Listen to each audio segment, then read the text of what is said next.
Evening, boys and girls. Match day preview on a Saturday night for once. We'll obviously be previewing the game against the Hornets and the Baggies at Vicarage Road. Just a big shout out to Paul Robinson. Happy birthday, mate. Hope you have a great day. He's been on the pod a couple of times. Very honoured and privileged to have him. So I hope he had a great day today. And obviously, one of the part of the coaching staff at the Hornets, back where he belongs as well. So it's a bit of a Robbo derby, this one, Robbo Classico tomorrow. And a massive shout out as always to Lufa. I hope he's on the road to recovery as always. Massive shout out, Lufa. Get well soon, mate. As always. Right, I'm joined by my esteemed colleague, Sir Dunk. Hope you're well, mate. Obviously, we've done the pleasantries beforehand, but yeah, I hope you're good, mate. As always, yeah. Living the dream, mate, isn't it? Phelps is here as usual. Hey, that's the real superstar, is Phelps. Exactly. He's a real star of this one. Oh, absolutely. Right, okay, so let's get all your predictions through. Like we always say, everything else in between. Any talking points for the game tomorrow. And big shout. Kev Wick says, evening, Dunk, evening, Paul, evening, mate. Cheers, Kev. Right, yeah, so straight to you, Dunk, before obviously people start trickling in. We've seen the results today. Obviously, the Scum lost, which is great. We haven't dropped many places.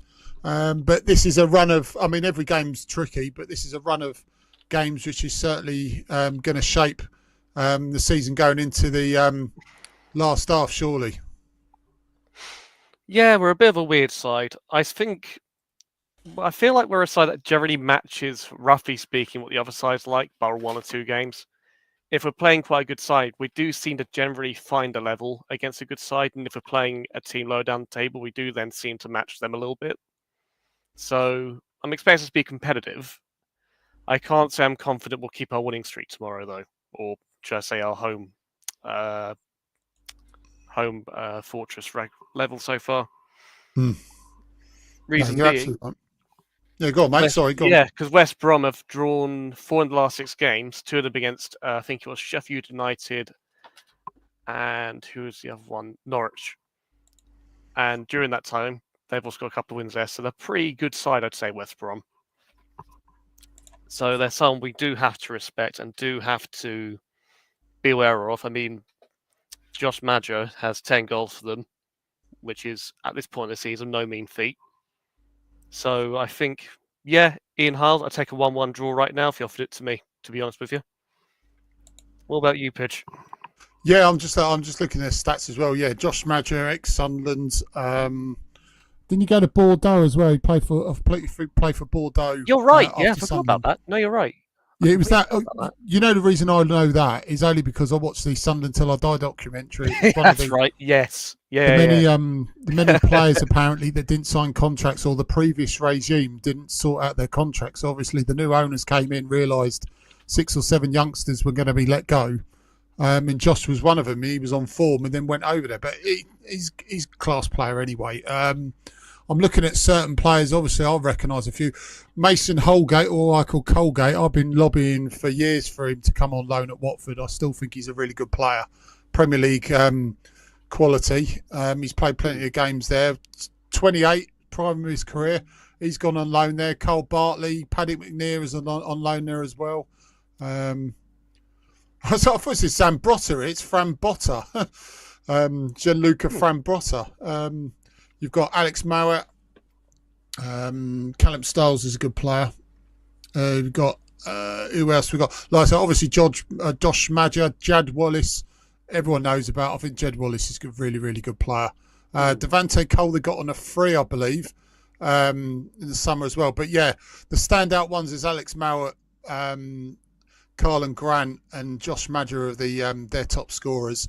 The likes, yeah, like I say, they've got this Dear Kite on a free. They've got Hegem, Swedish side, Brumham Karna, really bad pronunciation, 500,000. You've got Mickey Johnson's their main signing this season, from what I can see, 3 million from Celtic. The likes of Connor Townsend going to Ipswich, and Brandon Thomas Asante going to, he's a good player actually. He went to Coventry undisclosed. So yeah, they've got some decent players, and I mean, was it Carlos Corberán? He's a very good coach. He's done well Yes. at West Brom. They're Mm. consistently finishing in and around the playoffs. I'd be very surprised if I don't see him in and around there this season. Minimum 8 for West Brom, I think. 8th or 9th minimum. That'll be unsuccessful for them. They should really be, like they're doing at the moment, pushing for the playoffs. Yeah, good documentary that. Yeah, no, absolutely, mate. Yeah, 4 draws. Was it 4? Yeah, 4 DDD draw against West Brom. Yeah, I think we could lose our unbeaten home record if Klebs picks a poor side again from the start. Needs to start Vatter and Barr, drop useless Bio. I mean, who would you put up front then? Would you put Vatter up front and then have Dave and Barr behind him then? I've been playing around with 2 ideas really. If we keep with the 5-2-2-1 we're playing, I would have, I'd have the back. I'd have Larouci on left wing back. I'd have Eberseli at right wing back to start with. You'd have Porteous at right centre back, Pollock in the middle, and I'd put Morris at left centre back. I think Ciarolta's looked very, very shaky last couple of games. I'm not quite sure why that is, but I think on merit, Morris would be best suited there. Then he put Pollock in his stronger position, which is at the centre of midfield, centre of defence. Sorry. Yeah. Then you've got Loser, who has, since he's been brought into side, been excellent. I think. I am so happy Cleverley seems to be getting a tune out of him because the quality's been there. Nobody else in the squad has his ability to control the tempo of a game, and maybe only Chatfatadze for his passing can match him. So I'm really happy Loser seems to be finding his rhythm. I'd actually bring Pierre Duomo back in and partner him next to Loser, because I think Duomo.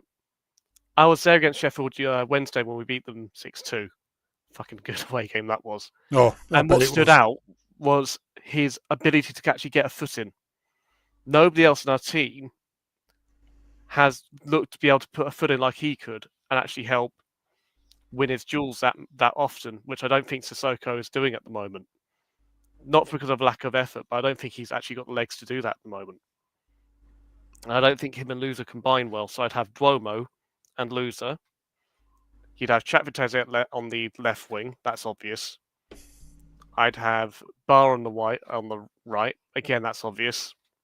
But I'd actually go maybe Doumbia in the centre.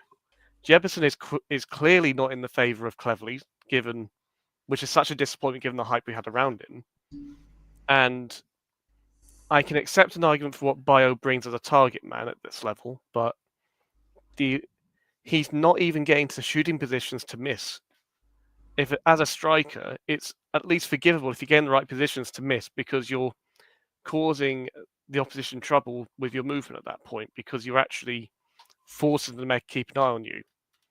Whereas if he's not even doing that, they can just focus on locking down Chatfatadze, who's had a very quiet few months, I think, which is a shame. Chatfatadze's talent is undoubted, and he's got a good attitude.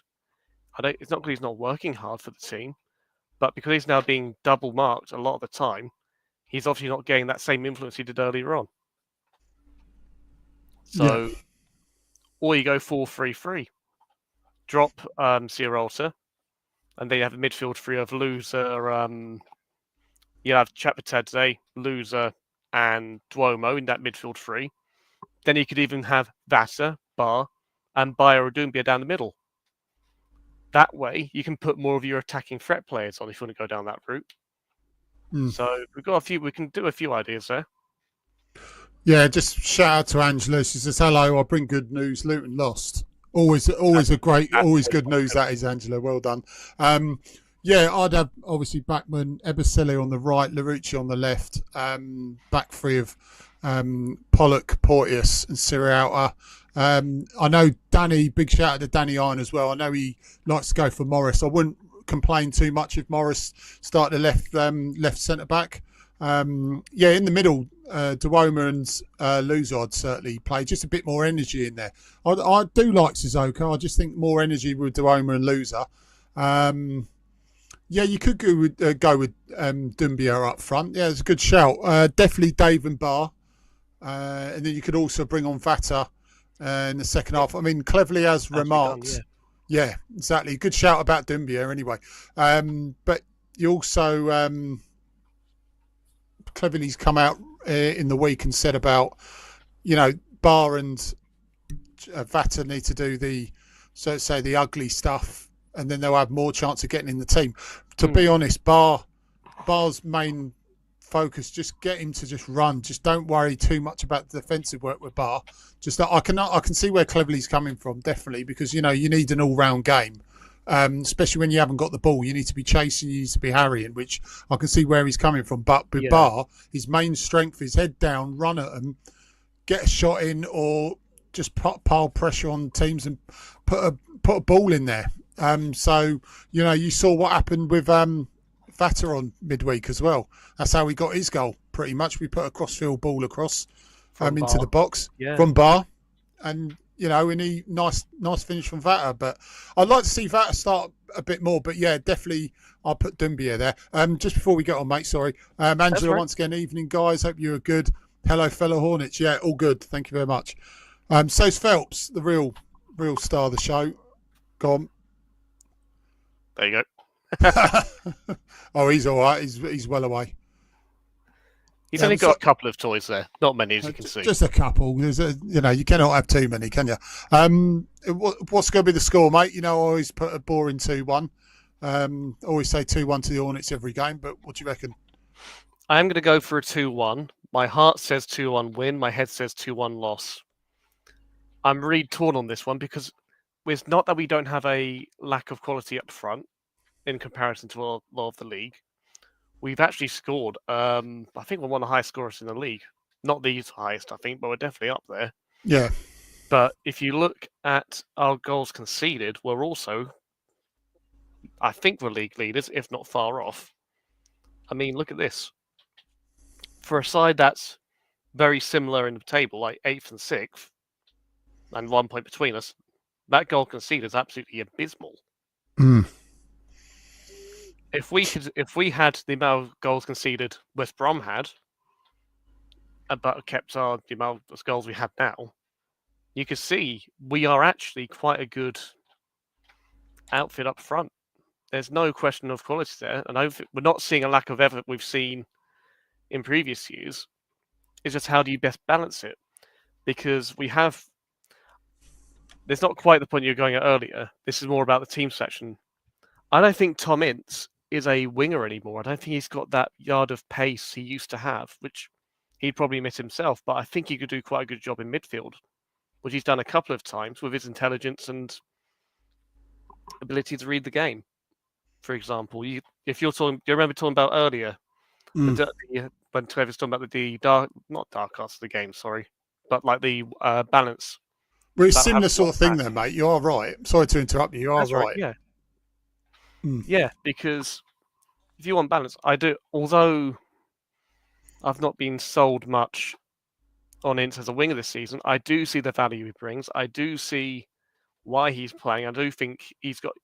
We saw at Stoke last year that first time volley on his left foot, curled around the goalkeeper. I think it was at home that one.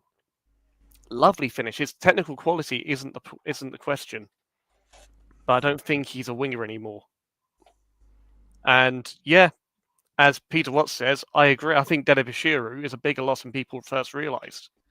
I've said this before. He's the only player in our team who can reliably take a ball under pressure, turn out of trouble in that central midfield area. Nobody else has that skill set in the squad the same way he has it. So even though his final ball hasn't been great a lot of the time, his ability to get out of pressure to begin with is actually more valuable than I think we first appreciated. And I completely agree. Sissoko has looked poor since his injury, since Dele Bashiru's injury. Yeah, Philip saying Cleverley's not going to drop Kiembe as he's one of the first names on the team sheet. Yeah, it could be true, mate. Yeah, true. Yeah, I mean, we're both going with what we think what we would like to happen, but Philip's got a good point. You expect probably Dave and Kiembe. I forgot about that. Yeah, you're right. We do that, but it's a shame because Bar should really be starting. the games. He just offers more of an attacking threat. And the way we play, we try and play very high press, push them back as much as we can, and then just keep trying to batter the door down until we get somewhere. Do you keep Bar's energy for the last 30 minutes against tired legs? And it is effective. You can't deny it's not effective there. It's just frustrating. Yeah, I mean, we said start the season. Oh, well, I certainly did. I know that Bar was a fantastic impact sub, because at the time when I said that, Kiembe was banging in goals. Those 2 goals against Stoke at home. Yeah, and it seemed to just look well. But then there's also that other argument where you are saying as well that, you know, we would like to see Bar start more because he is a threat. But like you just pointed out, the last 30 minutes, you bring someone like, or two, like Vata and Bar both on, then God blimey, the pace coming at you is frightening, especially like you said, tired legs. So that could obviously be another option. I'll just come for a few notes here. The officials tomorrow: Gavin Ward, the assistant referees Jonathan Hunt, Richard Woodard, Ben Toner is the fourth official. So we haven't got no new problems. Like I said, the only trio that are only people that are out, the trio of TDB, Ogbonna, Kevin Kebben, but Ogbonna is actually back in training, which is a massive lift. For West Brom, Diaganga and Callum Grant both have knocks that have been will be evaluated ahead of games that may start. Clev's saying, I respect what Carlos is doing, how organised they are, and the threats they pose. They are really, really hard to beat, but I feel like we have the tools to do so. And also Carlos has said we have to go there with the mentality of doing what nobody in this division has done yet. We are aware how well they have been playing in front of their own fans, and of course it is going to be very difficult. So I think one of the last times we're playing, they got us on the golden flashback. We beat them 3-2. Ken Sema and Watford all 3 points in a 5-goal thriller. It's back in February last year. It is over a year and a half ago, but hey ho.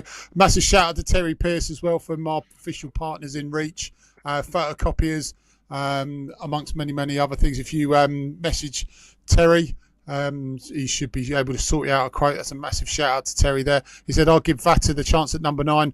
His finish at Hull was decent. Would you? I don't think I would. I think his finishing isn't much of a problem. That's not really the question. I don't think he's got enough back to goal in him. I think he can do it in the future, but I don't think he's got the build. He's got the same build Pedro did when he first joined. You can see the talent's there, but he needs to grow into his body. He needs to bulk up a little bit to be able to hold off centre backs before he can do that. Because do you remember when Pedro first joined, his first season, full season, when we went down and then ultimately was a promotion, he was playing it up front after Deeney got injured, I think it was. And you could see the talent's there. You could see he could do it in the future, but you could also see his body wasn't actually there yet to actually make that threat work enough. Because that's why he had such a long period during that run where he just didn't score, despite the work he was putting in. So I don't think that is ready for that yet, which is why I keep him on the wing, where it's not as important. I mean, if we're going to talk about West Brom previous games, one that comes to mind is the when we played at the Hawthorns, 1-0 courtesy of Ben Watson. And that Gomez doubles those 2 penalties from Gomez in the same game against Syed Berahino. If we're going back to those games, that's always one I remember. Because Gomez is the best keeper I've seen play for Watford. I know those have been going longer than me. Maybe would say Tony Coton, who's seen him play. But in terms of who I've seen, I just said Gomez. And that exemplified it. Yeah, absolutely, mate. Just having a look as well. Just whilst we go, we've got completely off topic, but just big shout out to the Watford women tomorrow afternoon, 2 p.m. kickoff. They're at the New Lodge for the FA Women's National Southern Division. So they're in the league. They're playing away at Billericay Town. So if you can get up there, that'd be absolutely amazing. That's a 2 p.m. kickoff tomorrow afternoon. So yeah, no, absolutely brilliant. Right, pre-match chat from them, Golden Girls. Laura Dyer, friend of TMA, she's been on the show a couple of times as well. She's explaining the significance of having last weekend off. She expects Billericay and the strong mentality within the squad despite back-to-back results. She says the weekend off was really important, especially for those who are suffering from little niggles. It was good to have that break over the weekend, which has allowed the players to come in fresh on Tuesday. We have had 2 really good training sessions ahead of the weekend, and the girls have been spot on with the application and effort. So good luck to Laura and all the Watford women. That's, like I say, away at Billericay Town tomorrow afternoon, 2 p.m. So look out for all the latest scores and everything. You can go onto the Watford Women's Supporters forum. We've got a link on the forum for us, and we'll also post up updates tomorrow about that. And we'll give that. Obviously, we'll get Moobs to give his own special mention on TMA Sunday Night Live tomorrow night at 8. Ben Watson has had some good games of late. Ben Watson. You have to enlighten me on that one, Kev. I'm not following you. Yeah, that's stumped us a little bit. That's like saying, "Oh, Richard Johnson's been playing well lately." Or Kevin Phillips. Or Craig Ramage. There we go. Hey. Yeah. Oh, he was a former West Brom player, wasn't he, Kevin Phillips? Actually, thinking about it, we've had a couple of them there. Yeah, the ones off the top. I actually did a little research into that. The previous players who've played between us. Obviously, Ben Foster, Jonathan Bond, because he went there after his Peterborough loan and his contract at Reading expired.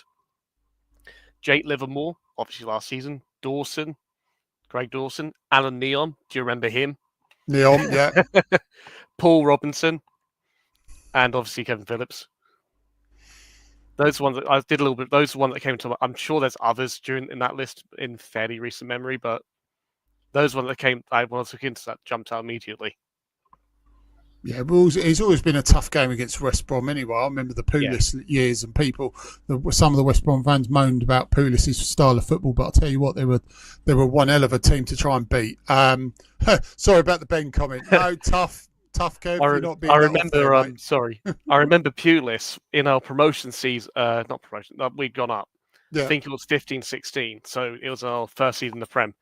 I distinctly remember we were defending a corner under when we had Kike Flores as manager the first time round.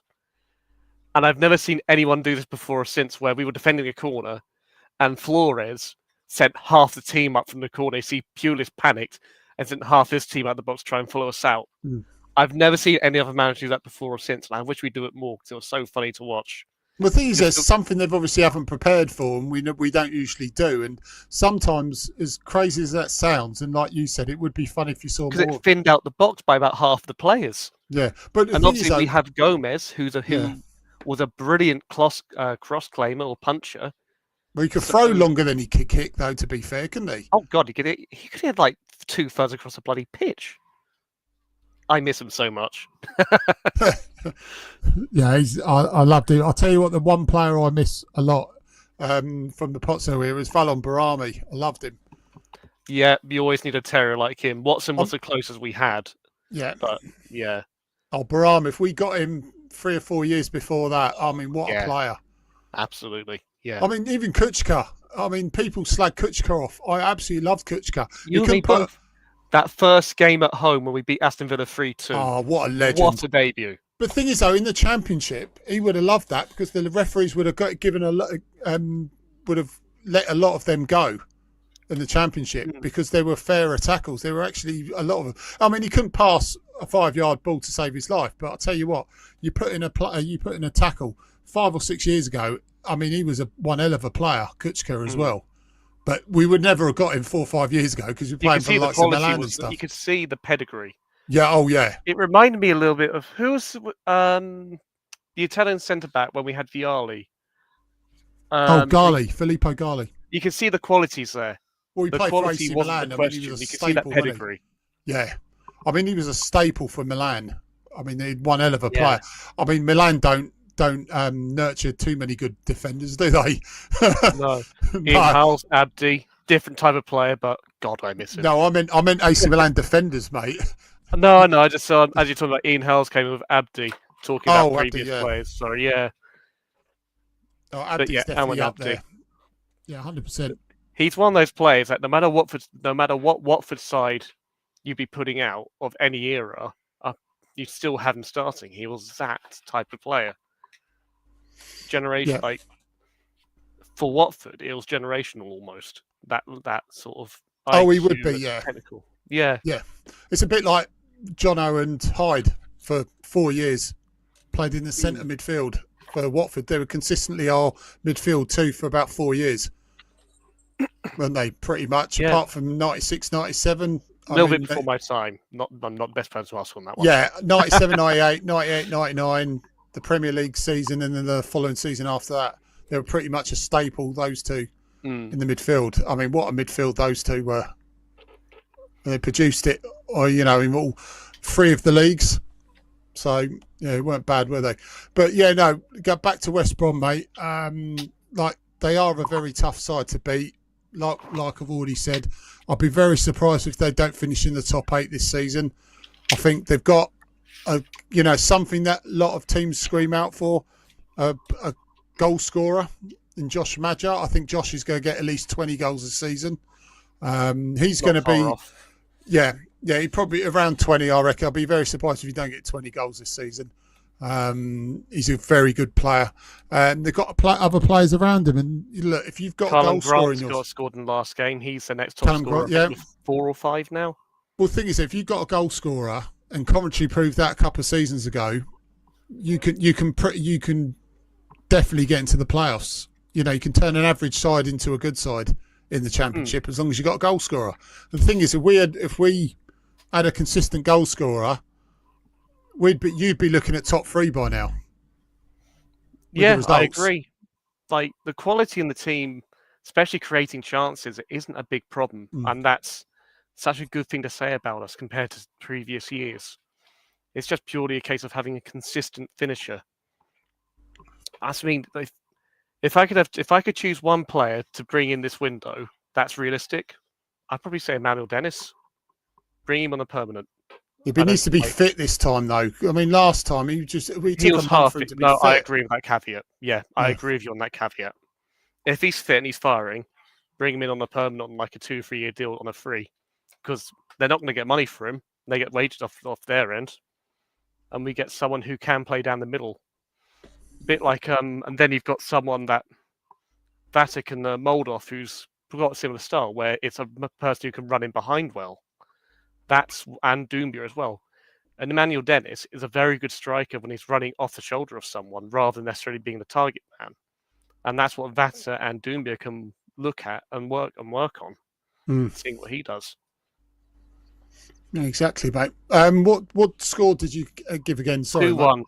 I was flip-flopping on which one, though. Yeah. Which one did you say? Watford? I said my heart says Watford, my head says West Brom, simply because we're leaking too many goals. Yeah, I mean, if we play more front foot, then I think we can just scrape this win. If we play conservative like we've done the last few games, I think Madge is going to have a field day. He's going to score at least a couple of goals in that. Absolutely, yeah. So we've got to learn from last year. Okay, we didn't lose. That's the positive come out of those, but we've got to look at them as a lesson. On any other day. Or shall I say, if we were in the Premier League, we'd have lost both of them about 3 or 4-0. Yeah, completely. So, we've got to learn from that. I mean, like we've said, we take the points and move on to these games. But West Brom and West Brom and Burnley's it's really gonna be tough. But it could work in our favour. Teams that open up against us, we seem to play better. That's just for you, mate. The Cornet rumour. That'd be good, wouldn't it? If that ever happened. Yeah, I've seen that one. Now, I didn't make this observation originally. Someone else did, I think, on the Watford forums. But they made a good point that Cornet has played left back and left wing back originally, as well as playing up front. He's quite versatile down that left side. So if we sign him, he could well be more in a left wing back role to compete with Larouci. But then the question mark is, Sema has 6 months left on his contract. Is he being lined up to leave? And then you have Cornet coming in as competition for Larouci then. if if we keep with the 5-3-2, or sorry, 5-2-2-1, that's the only way I can see it going down. Well, we'll see. We'll see what happens, mate. Yeah, corner room. Blackburn will kick everything at the rate they're going. We'll nick everything at the rate. Yeah, no, could be, mate. Could be. Right, cheers, boys and girls. Thank you ever so much for watching. As always, get onto the YouTube channel, like, share, and subscribe. We'll see you tomorrow night. Mostly talking about the game, but obviously we'll get your topics as well. Everything West Brom related tomorrow, and we'll chat then. So we've got Wendover coming on the pod next time. The Turkish immigrant is having a rest tomorrow as well. So we've got like I say, we've got Greg turn up for that. But yeah, no, thank you ever so much, guys and girls. We'll see you soon. Dunk, anything else, mate? Thank you for watching.